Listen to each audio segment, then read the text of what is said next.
আর্থিক অবজনে একটা ছেলে শিক্ষিত সমাজ থেকে উঠে এসে সে যদি কর্মে যায়, সেই যন্ত্রণাটা সেই ছেলেটাই বোঝে আর তার বাবা মাই বোঝে। তো পশ্চিমবঙ্গে যে অবস্থা, আজকে অনেক ডিপ্লোমা গ্র্যাজুয়েট, অনেক আছে রবীন্দ্রভারতী থেকে অনেক MA করা ছেলেরা আজকে বসে আছে। তারা যদি কিঞ্চিত জায়গায় একটু কর্ম করে খেতে পারে, তো একটা যদি কারখানা, আমি তো ভালো, তাতে যদি আমি বানিয়েও বলে আমি কিনে এনেছি, তাও আমি তো সেটা এনেছি।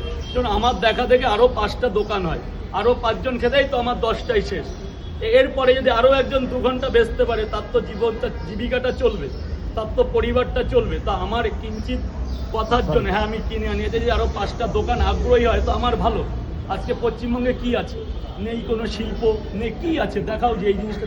আজকে আমি শিক্ষিত হয়েও স্ট্রিট ফুডে পরোটা বেচি, আমি কর্ম করছি, আমি একসময় টেবিল মোছাও কাজ করেছি, কিন্তু লজ্জা না, আমি গর্ব নিয়ে করেছি। এরকম গাবলা মাথায় নিয়ে হাঁটতাম, একসময় সমবয়সী বন্ধুরা মিশত। তো আমি চাই আমার দেখা দেখে আরও 5টা লোক বাড়ুক, আরও 5 জন বিক্রি করুক, সে তো আমারটা কেড়ে নেবে না, তার কর্ম সে করবে।